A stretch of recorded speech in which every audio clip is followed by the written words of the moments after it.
435 বর্গ কিলোমিটারের সদর উপজেলা নিয়ে যশোর ৩ আসন। আসনটিতে রয়েছে বিমানবন্দর, ক্যান্টনমেন্ট, শিক্ষা বোর্ড, স্টেডিয়াম সহ গুরুত্বপূর্ণ নানা স্থাপনা। বিশেষ করে এশিয়ার দ্বিতীয় বৃহত্তম সিনেমা হল মনিহার এই আসনটিকে বিশ্বের সাথে পরিচয় করিয়েছে। গুরুত্বপূর্ণ এই আসনটিতে নির্বাচন নিয়ে এখনও তেমন তোড়জোড় শুরু হয়নি প্রার্থীদের। কয়েকটি রাজনৈতিক দল একক প্রার্থী ঘোষণা করলেও মাঠে দেখা মিলছে খুবই কম। এ আসনে বিএনপি থেকে মনোনয়ন পেয়েছেন খুলনা বিভাগীয় বিএনপির ভারপ্রাপ্ত সাংগঠনিক সম্পাদক অনিন্দ্য ইসলাম অমিত। নির্বাচিত হলে জনগণের স্বার্থে রাজনীতির প্রতিশ্রুতি তার।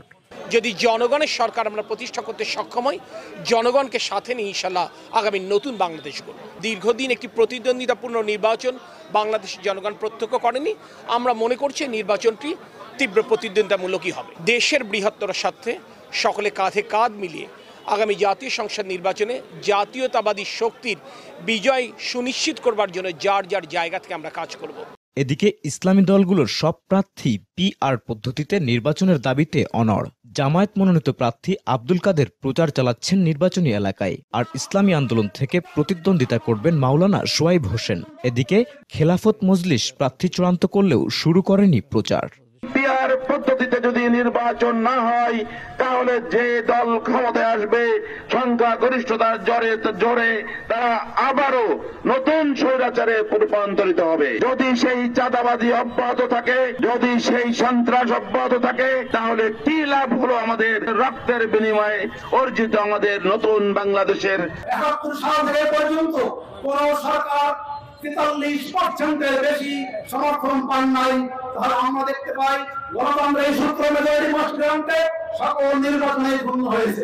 আজকে যারা পিয়ারের বিরুদ্ধে কথা বলতেছেন, আপনারা ঘোষণা দিন যে আপনারা গণতন্ত্রের চর্চা করতে পারেন না, করতে পারবেন না। দেশের জনগণ চাই ইনসাফ, দেশের জনগণ চাই দুর্নীতিমুক্ত একটি সমাজ।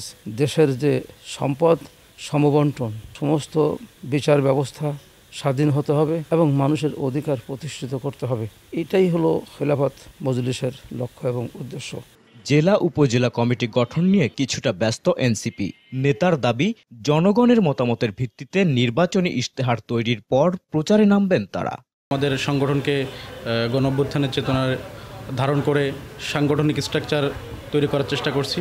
জেলা উপজেলাতে আমরা কমিটি দেওয়ার চেষ্টা করছি। জনগণ কি বলতে চাই সেটি শুনছি আসলে, এবং সেটির ভিত্তিতে কিন্তু আমাদের নির্বাচনী ইশতেহার ঘোষণা হবে নিশ্চয়ই। ভোটাররা বলছেন, মাদক নির্মূল, সমাজ সংস্কার ও অবকাঠামো উন্নয়নের মনোভাব আছে এমন প্রার্থীকেই এমপি হিসেবে দেখতে চান তারা। আমরা এমন একটা সংসদ সদস্য চাই যে মাদক নির্মূল করবে, জনগণের সেবা করবে, গরিব দুঃখী মানুষের পাশে থাকবে। আমাদের পরিবেশ, সমাজ, শিক্ষা ব্যবস্থা, রোডঘাট, এগুলো সবকিছু ভালোভাবে দেখভাল করবে, তাকেই চাই।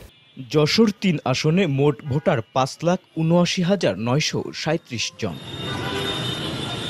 সালাউদ্দিন সাগর, দেশ টিভি, যশোর।